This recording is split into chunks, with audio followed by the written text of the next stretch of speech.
आज Rajasthan cooperative dairy society RCDF पर प्रतिवेदन पर बोलने का मौका दिया, बहुत बहुत धन्यवाद। और Rajasthan cooperative dairy federation limited के 4 वर्ष 2018, 19, 20, 21, 22 का वार्षिक प्रतिवेदन आज आपके आशीर्वाद से और माननीय मुख्यमंत्री जी के निर्देश से सदन में पेश हुआ।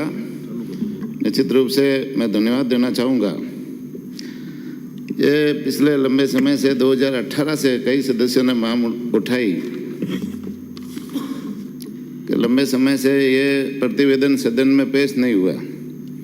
तो मैं आपको बताना चाहूँगा कि पिछले 5 साल से 2018 से कांग्रेस की सरकार थी और कांग्रेस की सरकार ने इस डेयरी की तरफ कभी ध्यान ही नहीं दिया और 5 साल तक वो अपनी कुर्सी बसाने में लगी रही, आपस में लड़ने में लगे रहे, लेकिन कभी भी अपनी राजस्थान के पशुपालकों की चिंता नहीं की। डेयरी व्यवसाय को और कैसे मजबूत करे, बेरोजगारों को रोजगार कैसे मिले, किसानों को रोजगार कैसे मिले, इस संबंध में उन्होंने कभी भी चिंता नहीं की।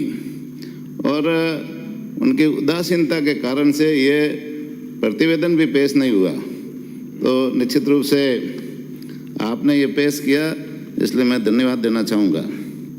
अभी माननीय सदस्य श्री लक्ष्मण राम जी मेघवाल जी, श्री जितेंद्र गोटवाल जी, श्री अजय सिंह किलक जी, श्री भागचंद जी, श्री सुभाष जी मील, श्री रविंद्र सिंह जी भाटी ने इस संबंध में अपने अपने सुझाव दिए। निश्चित रूप से आपके सुझावों को हम आने वाले समय में कैसे अमल करें और डेयरी को और कैसे उपयोगी, जनता के लिए कैसे उपयोगी सिद्ध करें, इस दिशा में हम काम करेंगे। अभी भ्रष्टाचार वाली बात हुई, तो मैं आप लोगों को सदन के माध्यम से आश्वस्त करना चाहूँगा कि डेयरी में कहीं भी भ्रष्टाचार की बात आए या मिलावट की शिकायत आए तो निश्चित रूप से आप मुझे सीधे उसकी शिकायत करें और हमारी सरकार की मंशा के अनुरूप हम किसी भी स्थिति में भ्रष्टाचार और मिलावटखोरी बर्दाश्त नहीं करेंगे। और इस संबंध में हम पूरी कार्रवाई करेंगे, चाहे अगला कितना भी प्रभावशाली आदमी है, उन लोगों को भी हम नहीं छोड़ेंगे और सख्त कार्रवाई करके उनके विरुद्ध में हम कार्रवाई करेंगे। माननीय सदस्य भागचंद जी ने बताया बीमा योजना के संबंध में, और भी माननीय सदस्यों ने बीमा योजना के संबंध में बताया। तो मैं आपको आश्वस्त करना चाहूँगा कि पशुपालकों के लिए बीमा योजना सरकार अभी लाने वाली है। और पहले वाली सरकार ने दुधारू गाय और भैंस की बीमा योजना लाई थी, लेकिन 5 साल में लाने के बाद में सिर्फ 3 पशुओं को, 3 परिवारों को उनका फायदा मिला। इसके अलावा उनको कुछ भी फायदा नहीं मिला। वो योजना पूरी तरह से फैल रही। लेकिन मैं आप लोगों को आश्वस्त करना चाहूँगा कि हमारी भारतीय जनता पार्टी की घोषणा पत्र में, संकल्प पत्र में भी है कि हम सभी पशुओं का बीमा करेंगे। और इस संबंध में आने वाले समय में हमारे मुख्यमंत्री जी योजना लाएंगे और वो आने वाले समय में सभी पशुपालकों को इसका फायदा मिलेगा। पशुओं के इलाज के संबंध में भी बात हुई। कई जगह पद खाली है, डॉक्टरों के पद खाली है, LSA के पद खाली है। तो पिछली सरकार ने इस संबंध में भी ज़्यादा सजगता नहीं दिखाई और भर्ती प्रक्रिया भी नहीं की। उस कारण से आधी भर्ती अटकी, कोर्टों में अटकी हुई है और नई भर्तियां भी करने की आवश्यकता है। तो आने वाले समय में हम नई भर्तियाँ भी करेंगे। कोर्ट वाले 900 डॉक्टरों की कोर्ट में अटकी हुई है, उसको भी जल्दी से जल्दी निपटारा हो जाए तो उनको भी नियुक्तियाँ देंगे। लेकिन अभी हमने एक मोबाइल वेटरनरी यूनिट शुरू की है हमारी सरकार ने, माननीय भजनलाल जी की आशीर्वाद से ये शुरू हुई है, जिसमें 536 गाड़ियाँ पूरे राजस्थान भर में दी है। उस मोबाइल यूनिट में एक डॉक्टर्स है, एक कंपाउंडर है और एक ड्राइवर कम हेल्पर है। सभी तरह की दवाइयाँ हैं और वो घर घर पशुपालक के घर जाकर के इलाज करने की उसमें व्यवस्था है। ये पूरी जगह सब जगह गाड़ियाँ पहुँच गई है। एक कॉल सेंटर अभी महीने भर में खुलेगा। कॉल सेंटर खुलने के बाद में यदि कोई पशुपालक उस कॉल सेंटर पे फ़ोन करेगा तो सीधी वो गाड़ी पशुपालक के घर जाकर इलाज करने का काम करेगी। ये बहुत ही राजस्थान के इतिहास में बहुत महत्वपूर्ण योजना है। इसकी शुरुआत भी हमारी सरकार ने की है। मैं अध्यक्ष महोदय, RCDF एवं संबंधित दूध संघों का वार्षिक टर्नओवर व शुद्ध लाभ विवरण सदन की पटल पर रखना चाहूँगा। वर्ष 2018-19 का वार्षिक टर्नओवर 49,669 करोड़ एवं शुद्ध लाभ 42.29 करोड़ रहा। वर्ष 2019-20 का वार्षिक टर्नओवर 5286.79 करोड़ एवं शुद्ध लाभ 47.31 करोड़ रहा। वर्ष 2020-21 का वार्षिक टर्नओवर 5002.16 करोड़ व शुद्ध लाभ 174.19 करोड़ रहा, 79 करोड़ रहा। वर्ष 2021-22 का वार्षिक टर्नओवर 5836.49 करोड़ एवं शुद्ध लाभ 117.62 करोड़ रहा। वर्ष 2022-23 का वार्षिक टर्नओवर 7117.43 करोड़ एवं शुद्ध लाभ 101.93 करोड़ रहा। इसी के साथ में वर्ष 2023-24 का वार्षिक टर्नओवर 8979.63 करोड़ एवं शुद्ध लाभ 226.7 करोड़ रहा। ये मैं सदन को अवगत कराना चाहूँगा। मैं अध्यक्ष महोदय आश्वस्त करना चाहूँगा कि हमारी जो RCDF है, निश्चित रूप से आज जैसे कई सरकारें भी घाटे में रहती है और अपने घाटे वाला बजट पेश करती है, लेकिन RCDF का जो ये इतने सालों का जो टर्नओवर है और निश्चित रूप से जो मुनाफा है, हर साल निश्चित रूप से मुनाफे में है, कहीं पर भी RCDF घाटे में नहीं है। तो ये निश्चित रूप से हमारे राजस्थान के लिए ये गर्व की बात है। अभी RCDF के मार्फत गांव-गांव में सभी जिलों पे संघ खुले हुए हैं और उन संघों के मार्फत गांव-गांव में समितियां खोली हुई है और समितियों के माध्यम से दूध का कलेक्शन होता है।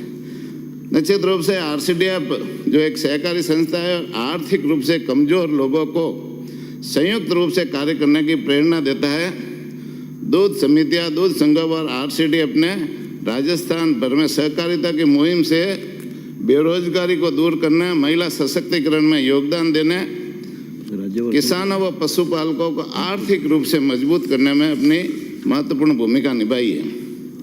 अध्यक्ष महोदय, मैं आपको इस सदन, आपके मार्फत इस सदन को अवगत कराना चाहूँगा कि राजस्थान दूध उत्पादन के क्षेत्र में 3.30 करोड़ मैट्रिक टन दूध उत्पादन के साथ पूरे भारत में दूसरे स्थान पर है।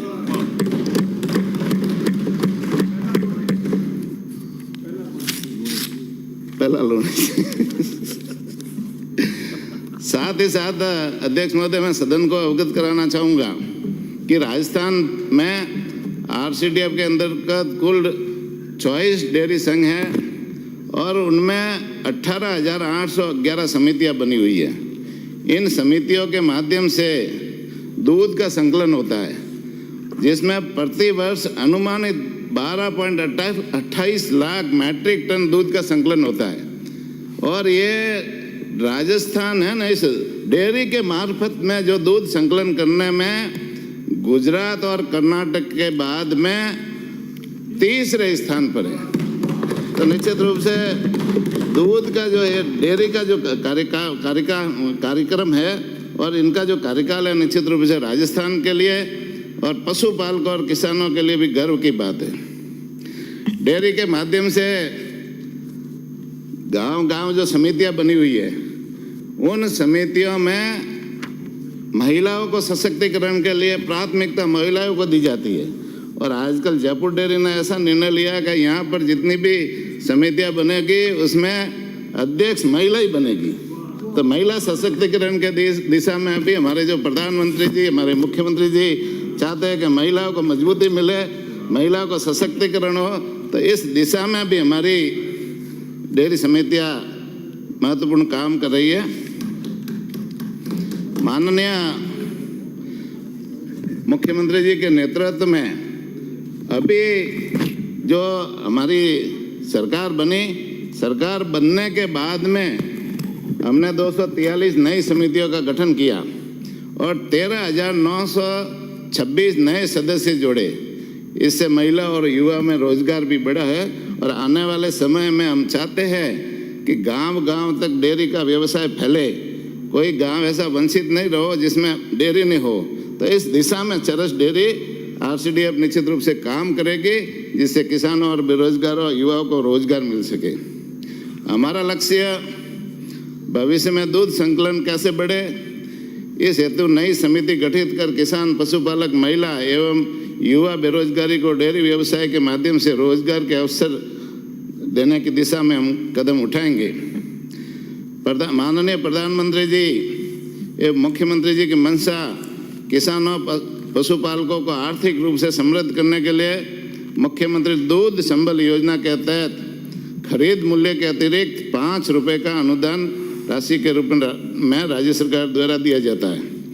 इस योजना के तहत माननीय मुख्यमंत्री जी और हमारे प्रधानमंत्री जी की जीरो टॉलरेंस नीति, भ्रष्टाचार में जीरो टॉलरेंस नीति के तहत कई बार क्या होता है, भुगतान पहले होता था आरसीडीएफ के संघों को सीधा होता था और आरसीडीएफ के संघों को सीधा होता था। वो आरसीडीएफ के संघ उन भुगतान को समय पर किसानों के खाते में नहीं डाल देते और कई बार बाकी भी रह जाता, किसान वंचित भी रहते थे।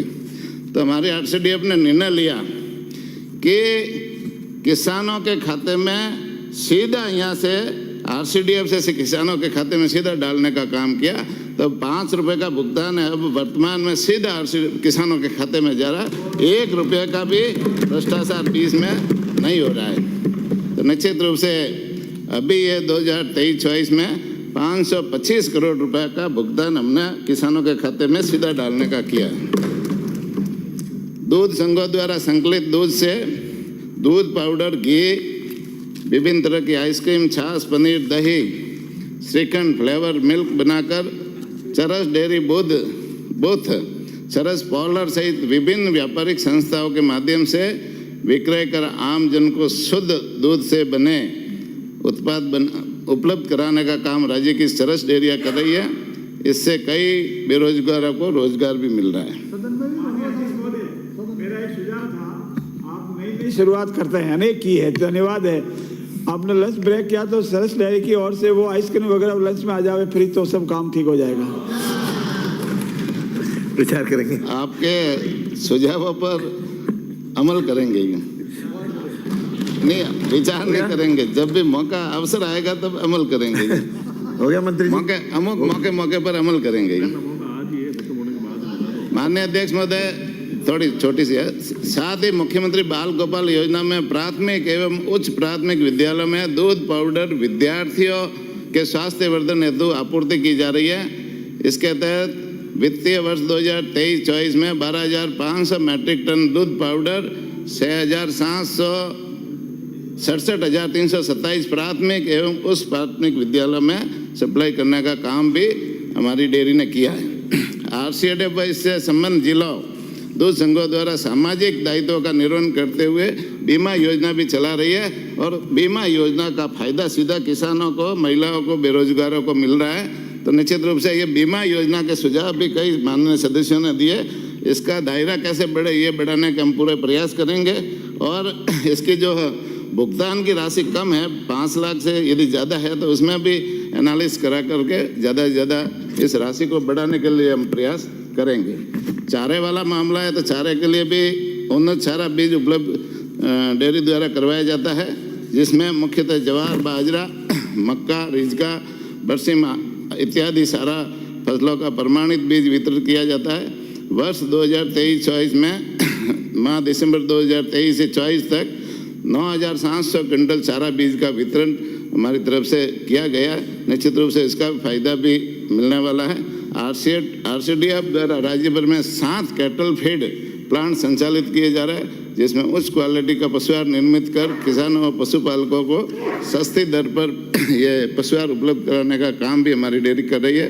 मैं माननीय अध्यक्ष महोदय आपको आश्वस्त करना, सदन को आश्वस्त आपके मार्फत कराना चाहूँगा कि हमारे जो प्रधानमंत्री जी हैं नरेंद्र मोदी जी, हमारे मुख्यमंत्री जी भजन लाल जी जो चाहते हैं कि किसानों की आर्थिक स्थिति मजबूत हो, महिलाओं की आर्थिक स्थिति मजबूत हो, युवाओं की आर्थिक स्थिति मजबूत हो, तो ये डेयरी का जो माध्यम है निश्चित रूप से गांव-गांव तक रोजगार मिले। इस डेयरी के माध्यम को हम गांव-गांव तक फैलाएंगे और निश्चित रूप से सबको रोजगार देने का जो प्रधानमंत्री जी की मंशा है उस अनुरूप हम काम करेंगे और आने वाले समय में इसको और कैसे बढ़े इस दिशा में हम करेंगे और विशेष रूप से भ्रष्टाचार और मिलावटखोरों के विरुद्ध हम सख्त से सख्त कार्रवाई करेंगे। बहुत बहुत धन्यवाद। जय हिंद। धन्यवाद। सदन की बैठक बुधवार दिनांक 10 जुलाई 11 बजे तक के लिए स्थगित की जाती है।